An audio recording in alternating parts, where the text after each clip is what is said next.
नमस्कार, सुप्रभात news MP के संध्या समाचार में आपका स्वागत है। खबर को शुरू करने से पहले आप सभी से निवेदन है कि इस वीडियो को लाइक करके चैनल को सब्सक्राइब जरूर करें। तो चलिए शुरू करते हैं आज शाम की मुख्य खबरें। एनसीसी व एनएसएस के विद्यार्थियों को 2 से 4% का वेटेज मिलेगा। मध्य प्रदेश ने 10वीं व 12वीं की बोर्ड परीक्षाओं का परिणाम जारी कर दिया है। अब कॉलेज में प्रवेश की प्रक्रिया जल्द शुरू कर दी जाएगी। उच्च शिक्षा विभाग ने सत्र 2022-23 के लिए प्रवेश प्रक्रिया की गाइडलाइन जारी कर दी है। इस बार भी एनसीसी व एनएसएस के विद्यार्थियों को कॉलेज में यूजी व पीजी में प्रवेश के लिए 2 से 4% का अधिभार मिलेगा। उनके अंकों में अधिभार के अंकों को जोड़कर मेरिट सूची तैयार की जाएगी। इसमें यूजी प्रथम वर्ष में ए प्रमाण पत्र वालों को 2% और सी प्रमाण पत्र वालों को 4% का अधिभार मिलेगा। वहीं खेल में मेडल प्राप्त विद्यार्थियों को भी इस बार अधिक अधिभार दिया जाएगा। विभाग ने इस संबंध में प्रोफेसरों को स्कूल भेजकर विद्यार्थियों को कॉलेज में प्रवेश के लिए प्रेरित किया जा रहा है। इस बार सिर्फ एक चरण में काउंसलिंग की प्रक्रिया होगी, उसके बाद कॉलेज लेवल काउंसलिंग होगी। सुप्रीम कोर्ट का आदेश, मध्य प्रदेश में बिना ओबीसी आरक्षण होंगे चुनाव। मध्य प्रदेश में त्रिस्तरीय पंचायत और नगरीय निकायों के चुनाव बिना ओबीसी आरक्षण के होंगे। सुप्रीम कोर्ट ने मंगलवार को पंचायत और नगरीय निकाय चुनाव जल्द कराए जाने की याचिका पर फैसला सुनाते हुए यह व्यवस्था दी है। साथ ही निर्देश दिए हैं कि 15 दिन के भीतर चुनाव की अधिसूचना जारी की जाए। उधर मुख्यमंत्री शिवराज सिंह चौहान ने कहा कि सुप्रीम कोर्ट द्वारा दिए गए आदेश का परीक्षण किया जाएगा। पंचायत और नगरीय निकाय चुनाव में ओबीसी को आरक्षण मिले, इसके लिए रिव्यू पिटीशन दाखिल की जाएगी। आज मुंबई एयरपोर्ट 6 घंटे के लिए बंद, 4 उड़ानें रहेंगी निरस्त।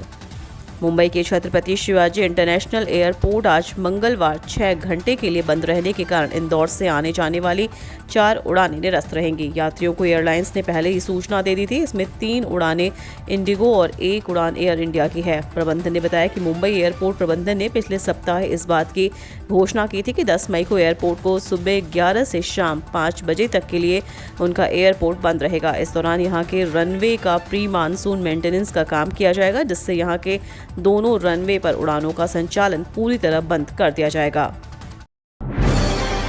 जल्द पूरी की जाए पदोन्नति की प्रक्रिया, टीचर्स एसोसिएशन। ग्रीष्मकाल में कर्मचारियों को पदोन्नति की प्रक्रिया पूर्ण करने के लिए टीचर्स एसोसिएशन संघ के प्रदेशाध्यक्ष संजय शर्मा ने शिक्षा विभाग के संयुक्त संचालक RN हीराधर से मुलाकात कर मांग की।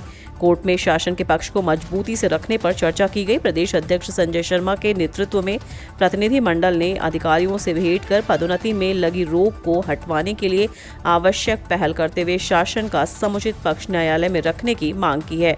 उच्च न्यायालय में सभी प्रकरण पर शासन के पक्ष को मजबूती से रखने के लिए उप संचालक SK प्रसाद के साथ चर्चा की। अब बिना नोटिस के भी हो सकती है GST वालों की कार्रवाई।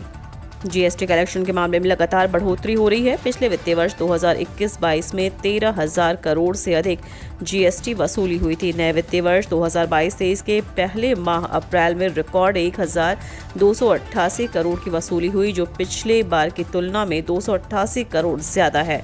GST विभाग का कहना है कि कलेक्शन में बढ़ोतरी के साथ ही GST चोरों पर सख्त कार्रवाई की जा रही है।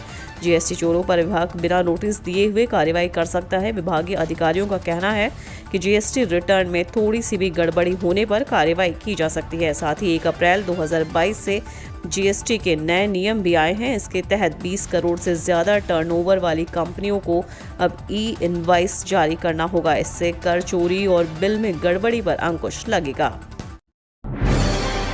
केंद्र सरकार के डेटा को राज्य के डेटा पर वरीयता देने के आदेश के होंगे गंभीर परिणाम।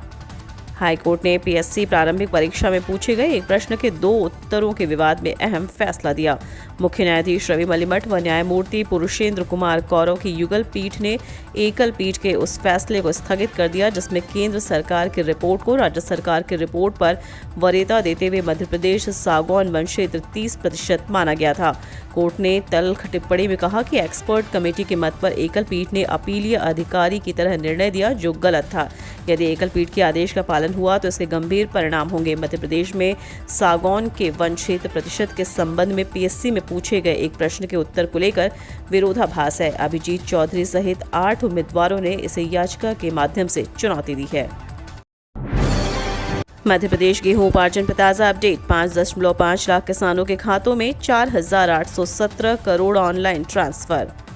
मध्य प्रदेश के किसानों के लिए राहत भरी खबर है। प्रदेश में समर्थन मूल्य पर हो रहे गेहूं उपार्जन का भुगतान लगातार जारी है। प्रदेश में 9 मई सोमवार तक 39,82,042 मीट्रिक टन गेहूं का उपार्जन किया गया। वहीं अब तक 5.50 लाख किसानों को 4,817 रुपये का ऑनलाइन भुगतान किया जा चुका है।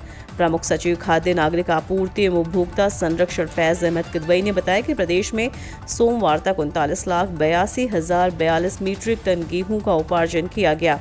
अब तक किसानों को 4,817 करोड़ रुपए उनके खातों में ऑनलाइन अंतरित किए गए हैं। उन्हें बताया कि भुगतान में पारदर्शिता के लिए PFMS पोर्टल के माध्यम से राशि किसानों के खाते में जमा की जा रही है। उम्मीदवारों को बड़ी राहत, 11-12 मई को होगा दस्तावेजों का सत्यापन। मध्य प्रदेश शिक्षक पात्रता परीक्षा 2018 में पात्र उम्मीदवारों के लिए राहत भरी खबर है। शिक्षक पात्रता परीक्षा 2018 में शामिल हुए सह विषय से पोस्ट ग्रेजुएशन डिग्रीधारी चयनित उम्मीदवारों के लिए नियुक्ति प्रक्रिया शुरू हो गई है। परीक्षा में सह विषय में स्नातकोत्तर उपाधि की पात्रता वाले अभ्यर्थियों का 11 मई और 12 मई 2022 को दस्तावेज सत्यापन किया जाएगा। इसके लिए एजुकेशन पोर्टल और MP ऑनलाइन पोर्टल अपलोड कर दी गई है। शिक्षक पात्रता परीक्षा में सह विषय में स्नातकोत्तर उपाधि की पात्रता वाले अभ्यर्थियों का लोक शिक्षण संचालनालय के परिपत्र 19 अप्रैल 2022 के अनुसार 11 मई और 12 मई 2022 को दस्तावेज सत्यापन किया जाएगा। सह विषय में स्नातकोत्तर उपाधि अर्जित करने वाले उच्च माध्यमिक शिक्षक के प्राविधिक चयन सूची और प्रतीक्षा सूची में सम्मिलित अभ्यर्थियों की सूची एजुकेशन पोर्टल और MP ऑनलाइन पोर्टल पर अपलोड की गई है। किसानों के लिए बड़ी खबर, उपार्जन नीति में हुए नए प्रावधान। मध्य प्रदेश के किसानों के लिए बड़ी खबर है। शिवराज सरकार ने किसानों को राहत देते हुए रबी उपार्जन नीति में नए प्रावधान किए हैं। खाद्य नागरिक आपूर्ति एवं उपभोक्ता संरक्षण मंत्री बिसाहूलाल सिंह ने कहा कि वर्ष 2022-23 में उपार्जन नीति को और अधिक सहज और सरल बनाने के लिए नीति में नए प्रावधान किए गए हैं। किसानों के लिए पंजीयन में नॉमिनी की व्यवस्था का प्रावधान कर 28,298 नॉमिनी पंजीकृत किए गए।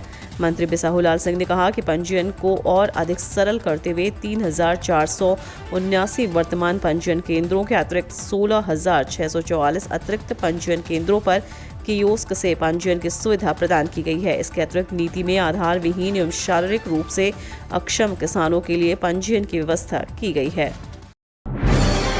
अब किसानों को खेती के लिए मिलेगा बिना ब्याज के ऋण। किसानों को खेती के लिए कई कामों के लिए ऋण की आवश्यकता पड़ती है। कई स्थान किसानी साहूकारों से ऋण लेते हैं जो काफ़ी महंगा पड़ता है, जबकि सरकार की ओर से रियायती दरों पर कृषि कार्यों के लिए किसानों को ऋण की सुविधा प्रदान की जाती है। इसके तहत किसानों को कम ब्याज दर पर ऋण मुहैया कराया जाता है। इसी क्रम में मध्य प्रदेश सरकार की ओर से किसानों को बिना ब्याज के ऋण दिया जा रहा है। हालांकि ये योजना मध्य प्रदेश में पहले से लागू है, लेकिन अब इससे आगे तक के लिए बढ़ा दिया गया है। अब राज्य के किसान वित्तीय वर्ष 2022-23 में भी खरीफ की खेती के लिए ऋण ले सकेंगे।